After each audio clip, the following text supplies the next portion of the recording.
Hey guys, welcome back to view the classes UP. तो आज के इस वीडियो में हम देखने वाले हैं अपना जो बायोलॉजिकल साइंस है उसका लेसन प्लान, जिसका टॉपिक है पादप उत्तक। जैसा कि अपने पिछले वीडियो में हमने जंतु उत्तक का लेसन प्लान डिस्कस किया था। तो चलिए देखते हैं। यह हमारा पाठ्य योजना संख्या 10वें नंबर का। आपको चैनल पर सिर्फ 10 ही नहीं, जो हमारा फिजिकल साइंस है या बायोलॉजिकल साइंस है, ये दोनों सब्जेक्ट हो गए, या अदर जो सब्जेक्ट है हमारे जैसे सिविक्स हो गया, हिस्ट्री हो गया, या कोई भी सब्जेक्ट, आपको हर एक सब्जेक्ट का लेसन प्लान 30 से अधिक ही चैनल पर मिल जाएगा। अगर आपको इसकी आवश्यकता होती है तो प्लीज़ एक बार से आप चैनल पर चेक कर लीजिएगा। और प्लेलिस्ट भी बनाया हुआ मैंने तैयार है, आप चाहें तो वहाँ से भी देख सकते हैं। मैं लिंक भी दे दूँगी, आप चाहें तो वहाँ से भी देख सकते हैं अगर आपको इसकी ज़रूरत होती है तो। ठीक है, ये सिर्फ 10 ही नहीं, हमने बहुत सारे हर एक टॉपिक के लेसन प्लान कवर किए हुए चैनल पर आपको प्रोवाइड कराया हुआ है वीडियो। ठीक है, तो चलिए देखते हैं।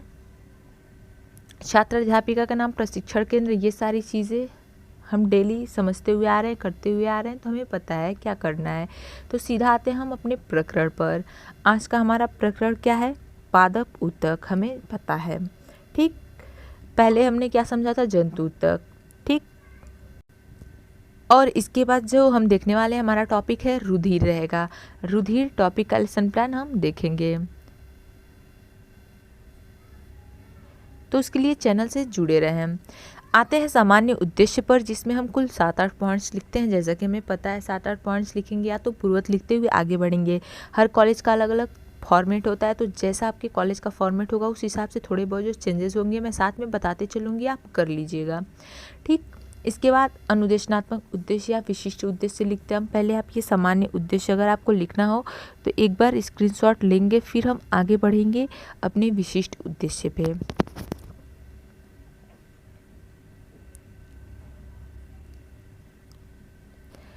ओके, आगे बढ़ें अनुदेशनात्मक उद्देश्य पर। इसमें पहला लिखते हैं ज्ञानात्मक उद्देश्य, जिसमें लिखेंगे छात्र उत्तक के बारे में बता सकेंगे। दूसरा बोधात्मक लिखेंगे, जिसमें लिखेंगे छात्र उत्तक की व्याख्या कर सकेंगे। फिर आगे बढ़ेंगे हम क्रियात्मक उद्देश्य पे, जिसमें लिखते हैं छात्र पादप उत्तक से संबंधित ज्ञान का व्यवहारिक जीवन में प्रयोग कर सकेंगे। ये हो गया हमारा विशिष्ट उद्देश्य। सहायक सामग्री लिखेंगे, जिसमें लिखते हैं चार्ट पेपर पर बना हुआ चित्र। फिर शिक्षण विधियां लिखेंगे, जिसमें लिखेंगे प्रश्नीकरण विधि, व्याख्यान विधि, प्रयोग प्रदर्शन विधि। ये हमारी शिक्षण विधियां हो जाती हैं। पूर्व ज्ञान में लिखेंगे छात्र उत्तक के बारे में सामान्य जानकारी रखते हैं। ओके, आगे बढ़ते हैं। अब हम प्रस्तावना के प्रश्न पर। हमारे प्रस्तावना के प्रश्न में पहला क्वेश्चन लिखेंगे कि पर्यावरण के अंतर्गत क्या क्या आता है। तो पर्यावरण के अंतर्गत पेड़ पौधे, जीव जंतु आदि आते हैं। दूसरा लिखेंगे जीव जंतुओं या पेड़ पौधों की संरचनात्मक व क्रियात्मक इकाई क्या है। तो जीव जंतुओं व पेड़ पौधों की संरचनात्मक व क्रियात्मक इकाई क्या है? कोशिका है। अब एक चीज़ और आपको साथ में बता दें, कोशिका टॉपिक का भी लेसन प्लान हमने ऑलरेडी डिस्कस किया हुआ है। जंतु उत्तक के पहले हमने कोशिका का ही लेसन प्लान डिस्कस किया था, तो अगर आपको इसकी ज़रूरत होती है तो प्लीज़ एक बार से आप देख लीजिएगा। तीसरा क्वेश्चन है, एक से अधिक कोशिकाएं मिलकर किसका निर्माण करती हैं? तो उत्तक का निर्माण करती हैं।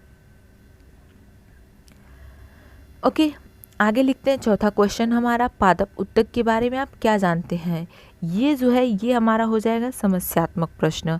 अब देखिए यहाँ पे छूट गया है समस्यात्मक लिखना, तो आपको यहाँ पे लिख लेना है। क्या लिखना है? समस्यात्मक। यहाँ पे समस्यात्मक लिख के आगे बढ़ेंगे अब हम उद्देश्य कथन पर। उद्देश्य कथन में लिखेंगे आज हम लोग पादप उत्तक के बारे में अध्ययन करेंगे। उद्देश्य कथन के बाद अब अनुदेशनात्मक प्रक्रिया पर हम आते हैं, जिसमें लिखते हैं प्रस्तुत अनुदेशनात्मक प्रक्रिया को 3 शिक्षण बिंदुओं में प्रस्तुत किया गया है, जो क्रमशः पादप उत्तक के प्रकार व पादप उत्तक के कार्य हैं। ये हमारा अनुदेशनात्मक प्रक्रिया। इसके बाद बढ़ेंगे आगे, लिखेंगे पहला शिक्षण बिंदु क्या है? पादप उत्तक। इसमें पहला क्वेश्चन लिखेंगे जीवन की मूलभूत इकाई क्या है? तो कोशिका है। दूसरा, कोशिकाएं मिलकर किसका निर्माण करती हैं? तो उत्तक का निर्माण करती हैं। ये लिखने के बाद मौन प्रश्न लिखते हैं कि पादप उत्तक के बारे में आप क्या जानते हैं। यहाँ पे जो है छात्र हो जाएंगे, मौन हम लिख देंगे छात्र मौन। फिर स्पष्टीकरण देंगे जिसमें लिखेंगे समान उत्पत्ति के तथा समान कार्यों को संपादित करने वाली कोशिकाओं के समूह को ऊतक कहते हैं। पौधों के शरीर में प्रत्येक ऊतक का एक विशिष्ट कार्य होता है। सभी ऊतक शीर्षस्थ कोशिकाओं के समूह में विभाजन से उत्पन्न होते हैं तथा धीरे धीरे अपने कार्यों के अनुरूप अनुकूलित हो जाते हैं। यह स्पष्टीकरण हो गया। छात्र छात्रा ध्यान से सुनते हैं, लिख देंगे और उसके बाद श्यामपट्ट कार्य लिखेंगे। श्यामपट्ट कार्य आप देख सकते हैं यहाँ पे लिखा हुआ है, तो एक बार साथ में लिखते हुए आगे बढ़ेंगे अपने दूसरे शिक्षण बिंदु पर। दूसरा शिक्षण बिंदु क्या है? पादप ऊतक के प्रकार। तो इतना करिएगा, फिर हम देखेंगे अपना दूसरा शिक्षण बिंदु।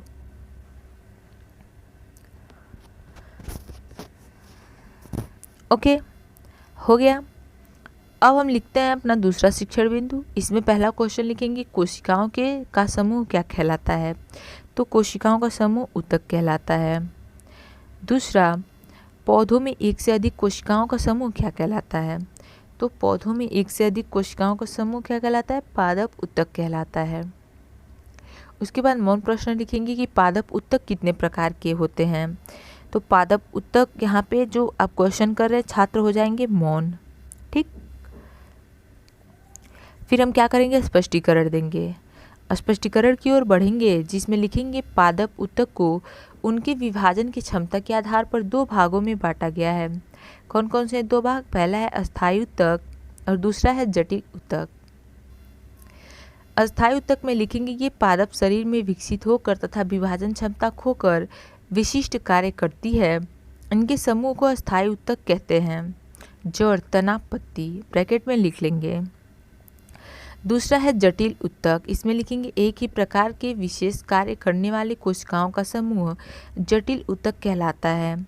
इसे संवहन ऊतक भी कहते हैं। ठीक, छात्र छात्रा ध्यान से सुनते हैं, ये आप जरूर लिख लेंगे स्पष्टीकरण के बाद। उसके बाद श्यामपट्ट कार्य में आप देख सकते हैं पादप ऊतक के प्रकार लिख लेंगे, अस्थायी ऊतक और जटिल ऊतक। आगे बढ़ेंगे अब हम अपने तीसरे शिक्षण बिंदु पर।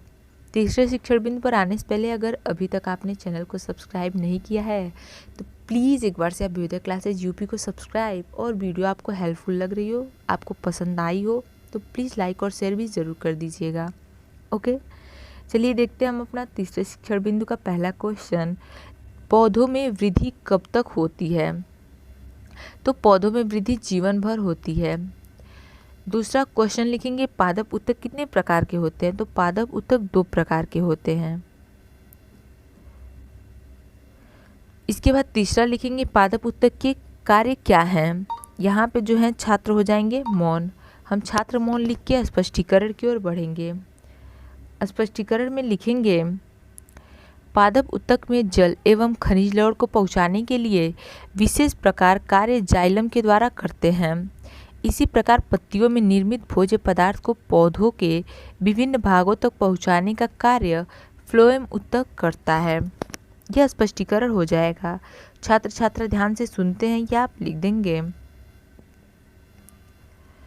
उसके बाद हम लिखेंगे निरीक्षण कार्य। हमारा निरीक्षण कार्य में लिखते हैं कि छात्र अध्यापिका, या अगर आप छात्र अध्यापक है तो छात्र अध्यापक लिखेंगे, द्वारा छात्रों को श्यामपट्ट कार्य उतारने का निर्देश दिया जाएगा तथा कक्षा में अनुशासन बनाए रखते हुए निरीक्षण कार्य किया जाएगा।